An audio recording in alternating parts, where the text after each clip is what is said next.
quel est ton ordre monastique préféré? Oh, Entre, voilà. par exemple, les carmélites, les capucins, les bernardins. Moi, je dirais les carmélites pour la triple carmélite.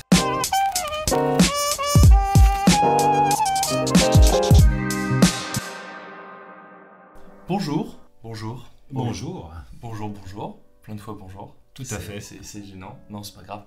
Bonjour et bienvenue dans l'ABA, la bande-annonce ou la bonne action, c'est vous qui décidez. Le principe, je le rappelle, puisqu'on en avait déjà fait un avec Clem de la chaîne Cinéscope, pour introduire un futur kino, j'invite un ou une amie du YouTube Ciné Game, et aujourd'hui, on accueille Loïc de la chaîne Versus. Eh ben, merci de l'invitation. Bonjour à tout le monde. Et puis, on va voir ce qu'on va pouvoir raconter du coup sur ce sujet que tu vas nous dévoiler. Et bien sûr, alors déjà, juste pour vous présenter Loïc, Oui. si vous ne connaissez pas, et sa chaîne Versus. C'est une chaîne, du coup, comme son titre l'indique, Versus, qui met en parallèle deux films qui sont plus ou moins éloignés et qui cherchent un peu à comprendre le langage cinématographique, justement, en mettant en parallèle deux films qui sont à la fois très différents, mais aussi qui ont des ressemblances. La comparaison permet toujours de mieux comprendre les choses, notamment le langage cinématographique. Donc, c'est ce que j'essaye de faire depuis quelques temps. Bah, c'est d'ailleurs typiquement tout un champ d'études en littérature et au cinéma, les études comparatives. Bah oui, c'est exactement Donc ça. voilà, on met à l'échelle vulgarisatrice. Et du coup, ta dernière vidéo était très intéressante, et c'est pour ça que je t'ai proposé de venir ici pour ce sujet, puisque tu as travaillé sur Méliès et Sur Avatar Méliès et James Cameron, ouais, sur du coup deux super productions pour l'époque. de science-fiction à effets spéciaux révolutionnaires aussi à 100 ans d'écart. Donc c'était surtout pour essayer de voir comment les deux films fonctionnaient par rapport à l'utilisation des effets spéciaux, leur intégration dans le récit, et on voit que même à 100 ans d'écart, les approches de Méliès et Cameron, qui sont un peu des cinéastes ingénieurs, on va dire, défricheurs, ont quasiment la même démarche. Donc ça permet de mettre les choses en perspective et de faire un peu des raccourcis sur 100 ans de cinéma qui sont toujours, je l'espère, intéressants. Et oui, ça l'est, d'ailleurs le lien sera dans la... On fait comme Ce les sera- vrais youtubeurs, voilà, hein, ouais. on fait ça dans la description. Hein. Et tout à fait. On va parler du meilleur film à effets spéciaux. Et c'est une question qui peut paraître plus compliquée qu'elle en a l'air. Ouais, parce que les effets spéciaux, c'est quand même une question très large qui est quand même au centre du cinéma depuis quasiment tous les débuts. Bah, si on parle de Méliès, c'est quand même quelques années après les films d'Edison, des Frères Lumière. Donc les effets spéciaux ont directement intégré l'espace de création du cinéma. En début, on a quand même les vues des Frères Lumière qui sont c'est du documentaire. voilà, comme ils appellent ça, des images animées. Mm. Et petit à petit, les cinéastes et réalisateurs ont eu l'envie de pousser plus loin les possibilités, donc que ce soit par le trucage des frères de Méliès ou mais ça on n'en parlera pas, enfin c'est pas le sujet, par le découpage, le montage. Il y a différentes façons d'agrémenter ces vues cinématographiques. Et d'ailleurs, nos amis du Québec continuent de l'utiliser pour parler d'un film. On dit aller à une vue. Ah ouais, je savais pas. Et je trouve ça très intéressant parce que vue, ça veut vraiment de voir. Donc, c'est-à-dire qu'on filme une vue, sous-entendu ce qu'on a vu. Donc a priori, il y a une forme d'objectivité, mais en même temps, on le sait bien, l'objectivité ça n'existe pas. Ce qu'on filme, on choisit de le filmer. Donc en fait, de la même façon que tu dis que le montage, ça fait partie des proto-outils du cinéma, mais ça fait aussi partie des proto-effets spéciaux finalement. Dans les films de Edison, un des films les plus fameux, c'est celui de la décapitation de... Alors je sais plus si la c'est reine Reine Scott, ouais, c'est ça, qui se fait décapiter, et juste un tout bête arrêt sur image, on remplace par un mannequin, et encore aujourd'hui, l'effet marche. Mais du coup, un truc que cette question soulève et que je trouve particulièrement intéressant sur ce truc-là de les meilleurs effets spéciaux, c'est qu'on a souvent eu tendance à dire que c'était du grand spectacle. Les effets spéciaux, quelque chose qui nous happe. Mais est-ce que finalement le meilleur film à effets spéciaux serait pas celui où on ne le remarque pas ? Dans un sens, oui. Enfin, on remarque. C'est pas une question de le remarquer ou pas. Genre, chez Méliès, on remarque directement la profusion d'effets spéciaux.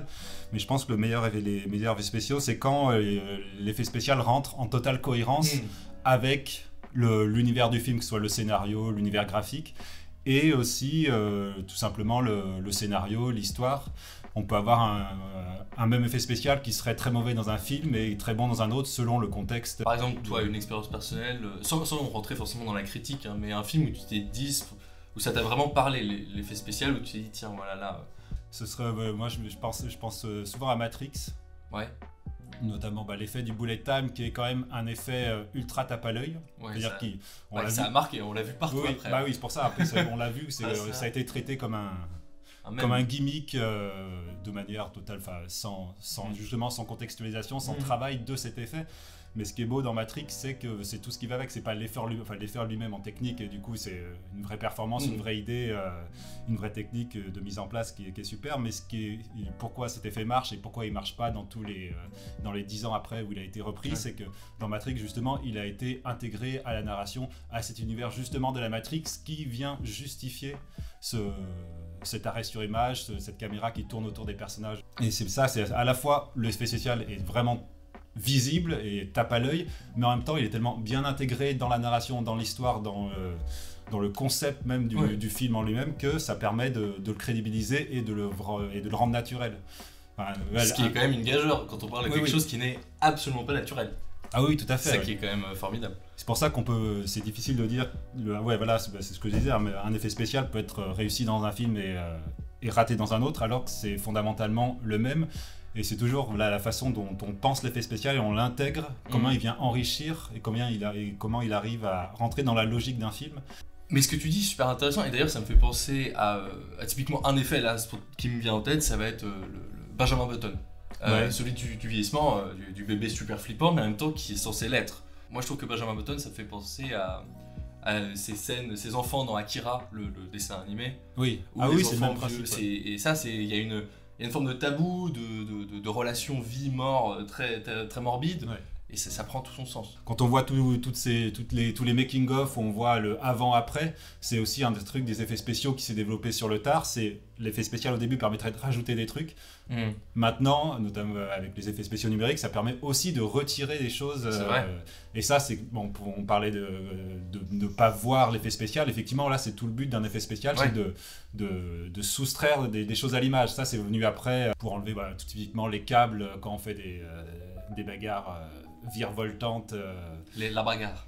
La grosse bagarre, quoi. Parce que du coup, on part du film, de l'idée principale de film qui n'a jamais existé, mais qui est quand même l'enregistrement photo réel. Et on est venu tout de suite rajouter des couches d'informations ou les enlever après. Mais voilà, c'est toujours travailler la captation. Mais ça, je trouve que c'est assez fascinant parce que ça révèle quelque chose de l'ordre de fondamentalement ce que c'est le cinéma. Au fond, ça vient interroger frontalement, comme tu dis, cette notion de captation. Alors qu'en fait, déjà, quand on capte, c'est artificiel. Rien que le cinéma en tant que tel est un effet spécial. Enfin, je trouve ça... Ah bah oui, c'est un principe technique. Et c'est pour ça, moi, ça me fait penser un petit bonjour à Julien, de Bobine, avec qui on a souvent pu discuter de cette notion des effets spéciaux et notamment de cette révérence qu'on a aujourd'hui pour les effets pratiques qui seraient supérieurs aux effets numériques, sous-entendu, c'est bio, c'est organique, Enfin, il y a un peu cette opposition-là, finalement, du gras, du fast-food de l'effet spécial au MCU, par opposition à, je sais pas moi, tu te souviens, Inception, quasiment toute la com', c'était de dire, regardez, en fait, ça tourne pour vrai. On en revient toujours à la façon dont c'est mis en scène, si on parle des Marvel, ou on peut parler de la mise en scène qui est anecdotique. Enfin, c'est pas... après, on peut apprécier, il n'y a pas de problème. Ce qui est critiqué dans les Marvel, c'est pas le fait que ce soit intégralement des scènes numériques, donc on passe au cinéma d'animation totale. C'est plus que la mise en scène est générée par des animatiques avant même qu'un réalisateur soit engagé, avant même qu'il ait la possibilité ou pas d'y imposer une patte. Du coup, la différence qu'on peut avoir, je pense que les gens notent intuitivement entre des films à effets spéciaux pratiques ou à effets spéciaux totalement numériques faits en post-production. Moi, je trouve que ce qui est intéressant moi aussi, j'ai cette tendance à préférer quand il y a du pratique, c'est du solide. C'est juste que le réalisateur est forcé, vu qu'on le fait sur le plateau, de se poser la question de la mise en scène. Donc, ça amène un point de vue, une idée et quelque chose de plus cohérent et de plus logique quand on est spectateur. C'est-à-dire qu'il y a vraiment un point de vue sur l'action par rapport à des scènes d'action qui sont générées par animatique. Et justement, pardon, je te coupe, ça brouille la frontière avec le cinéma d'animation. Ouais. Puisque par exemple, la propre du cinéma d'animation, c'est d'avoir une page blanche et de pouvoir placer la caméra littéralement comme on veut. Ouais. Et pourtant, en animation, heureusement, on voit bien qu'il y a des idées de mise en scène, il y a des décisions. Ça prend par contre beaucoup de temps. C'est toute l'idée de l'animation, ça prend énormément de temps en amont de tout prévoir. Et c'est vrai que là, il y a peut-être un clash, il y a peut-être une incompatibilité dans certains de ces films entre tout pouvoir et du coup, quoi choisir. Et là, du coup, on en revient au point de vue du réalisateur. Il faut qu'il y ait un réalisateur qui prennent des décisions. Et c'est ce qu'on a dans les avatars, donc ils sont pas, du coup il y a de la performance capture, donc ça part d'une base du réel, mais il y a vraiment un travail de mise en scène qui est fait a posteriori, après le tournage.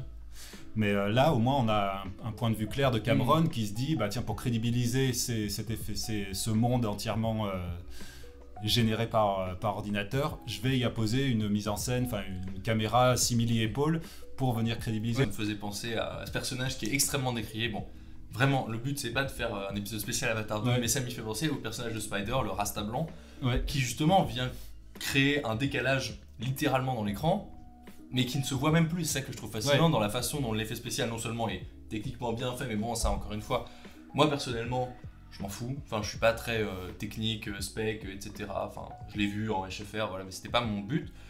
Par contre, faut que ça ait un sens. Et là-dedans, ça en a un. Et ce personnage-là, il vient crédibiliser, mais vraiment d'un point de vue scénographique, et pas juste scénaristique, les interactions entre humains et navis. Oui, il vient crédibiliser l'univers du film, tout simplement.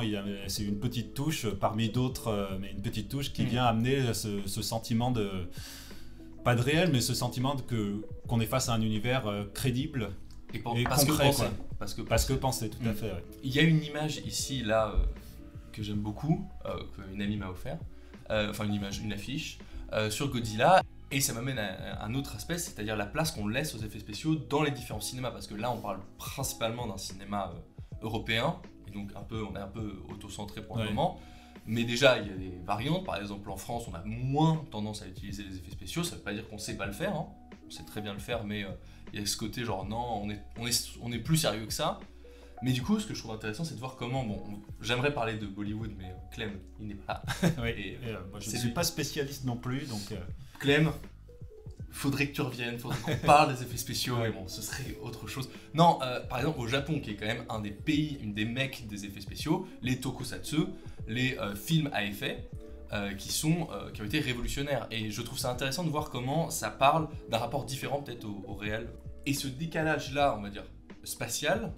donc avec d'autres pays, c'est-à-dire que je sais pas si vous avez vu le dernier Ultraman qui est sorti, mais pour nous ça aurait l'air très cheap parce qu'ils ont gardé les mêmes costumes que dans la série des années 60, donc avec des effets spéciaux extrêmement modernes, mais c'est Shin Ultraman, donc le nouveau Ultraman, et c'était pareil avec le Shin Godzilla, qui a ce décalage parfaitement assumé et apprécié par les Japonais, alors que nous on a tendance à voir très vite les choses disparaître et devenir kitsch. Et du coup moi ce qui m'intéresse là c'est comment toi tu vois ce rapport-là aux effets spéciaux qui du coup, comme on disait, les mieux c'est ceux qu'on ne voit pas, mais en fait parfois aussi on les voit parce qu'ils ont vieilli. Est-ce que c'est grave ?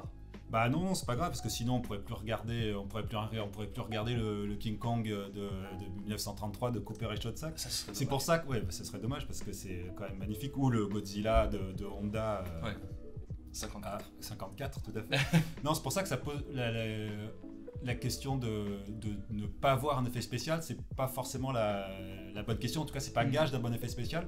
On en revient au contexte du film. Tu parles des Shin Ultraman, Shin Godzilla que j'ai pas vu, mais ça se passe dans un univers très marqué, qui a des codes, qui a son esthétique, et au milieu de ça, l'effet spécial rentre en totale logique. Si on se disait, maintenant les effets spéciaux... Contrairement à Ready Player One. Pardon. La petite balle pour le cinématographeur. Non, l'important c'est que ça rentre en cohérence avec l'univers du film, et c'est pour ça qu'on peut encore voir des films comme Godzilla, le Godzilla original, le King Kong original. Thésée, les Argonautes. Voilà, les Argonautes, les films avec les effets spéciaux de Ray Harryhausen, le King Kong de Willis O'Brien. C'est justement quand on voit ce film, en fait, on a une logique, le King Kong en marionnette, en stop motion, rentre en logique avec l'esthétique générale du film, surtout dans King Kong, qui a un peu un aspect conte, avec le noir et blanc, avec les décors. Voilà, donc l'effet spécial en lui-même est dépassé de notre point de vue, mais il reste ultra crédible parce qu'il est dans un environnement avec une forêt reconstituée, avec des personnages qui sont de cette époque. Il y a toute une atmosphère qui fait que l'effet spécial en lui-même marche, et que King Kong on peut toujours regarder maintenant. Et est-ce que le King Kong de Cooper et Schoedsack a plus vieilli que le King Kong de Peter Jackson, Ouais, par exemple, est-ce que- ou même le King Kong. Lequel on irait voir, par exemple. Moi, si Voilà. on dit revois King Kong, je pense que j'hésiterais entre les deux. Hein. Ouais, moi je préfère l'original. Après, j'adore Mhm. le Peter Jackson. Il y a des scènes un peu over the top, mais qui fonctionnent bien encore dans le truc. Ou même reprendre le King Kong des années 70, qui aussi Ah oui. a pas forcément bien vieilli. Oui, non, lui, Mais- pas trop. Voilà, c'est juste une question de contexte et comment l'effet spécial rentre en cohérence avec l'univers du film. Et c'est pour ça que King Kong marche très bien et qu'on peut regarder les films de Méliès, on voit que c'est des effets spéciaux, pardon, et ça n'empêche pas d'en profiter. Et même d'être Donc, émerveillé par l'ingéniosité Voilà. à cette époque. Après, ce qui est intéressant là-dedans dans ce décalage temporel, c'est que on pourra jamais les apprécier avec la même magie et le même œil naïf que les premières personnes qui l'ont vu. Donc Non. effectivement, là-dessus, on peut les apprécier, mais il y aura toujours ce petit décalage. On revient aussi à la base du cinéma, c'est la suspension volontaire d'incrédulité et qui s'applique totalement dans ces cas-là si le film arrive à jouer là-dessus. Donc là, il n'y a pas de problème. Après, il y a des mots parce que on voit le King Kong, on peut voir un King Kong original qui est très bon. Je pense qu'il y a d'autres films qui sont faits sur la même technique dans les mêmes années où la mise en scène est pas terrible, l'univers du film est raté, c'est des décalques, il y en a des dizaines. Et là, d'un coup, ça marche pas. Alors pourquoi Voilà. Donc c'est juste une question on en revient toujours en fait à la mise en scène. Il y a des effets spéciaux dans certains films, des effets qui sont voyants. Moi, je me rappelle de Blade 2 où il y a de Guillermo del Toro que je pense que c'est quasiment mon del Toro préféré. Moi, je préfère Blade 1 personnellement. Ouais, je l'ai moins vu Blade 1, j'en ai un très bon La scène souvenir. d'intro avec les sprinklers de son et tout, je trouve que ça balance direct. Et puis, ça se veut un peu Matrix clone, t'as l'impression que ça va l'être et en fait ça prend une dérive. bref. Mais bon, pardon. Non, et pour revenir du coup à Blade 2, il y a des belles scènes de combat et des moments, paf, on passe sur des doublures qui sont complètement numériques. Ouais. Des deux personnages de Blade et je sais plus contre qui il se bat, mais on le voit que c'est une doublure numérique, mais ça marche totalement dans l'esthétique comic book. Comme dans Matrix.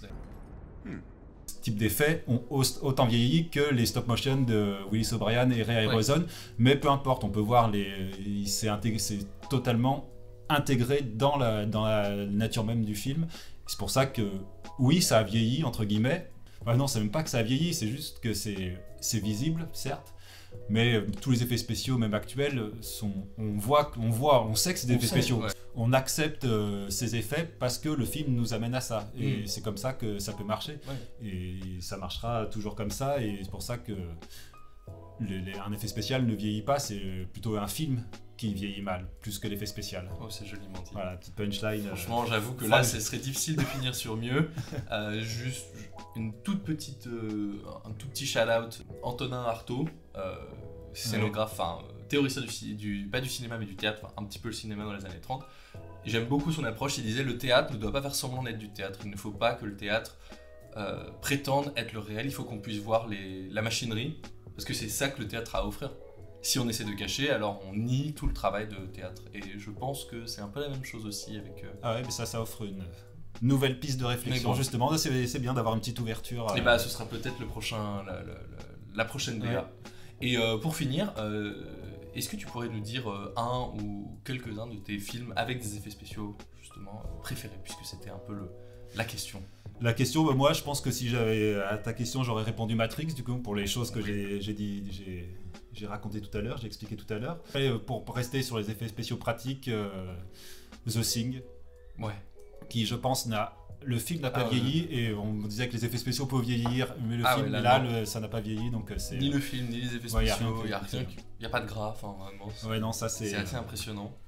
Et moi, je pense que du coup, si on devait jouer sur cette binarité effet pratique, effet numérique, même si, bon, vous le verrez dans le prochain Kino, c'est une frontière floue, et justement, on ira l'explorer, mais en l'occurrence, pour rester dans cette thématique, je dirais que l'effet pratique qui m'a vraiment soufflé, et ça a été assez récemment, c'est L'Homme Invisible, le film des années fin des années 50, je crois, où vraiment on le voit enlever ses bandages et on ne voit rien. Ah oui, non, et on se dit, ça c'est années 30, ouais. Plus même que limite le film L'Homme Invisible de sortir en 2019, qui était pas mal, mais bref. Là on se dit, bon, il a un costume vert, quoi. Là on se dit, mais comment c'est possible? Oui, il y a un côté magicien, il y a un côté truc, on pourra revenir à Méliès, il y a un côté truc, on va chercher le truc, quoi. Les effets numériques, j'aurais spontanément envie de... style. J'aurais dû mieux y réfléchir alors que c'est ma propre émission. Mais j'aime beaucoup Van Helsing.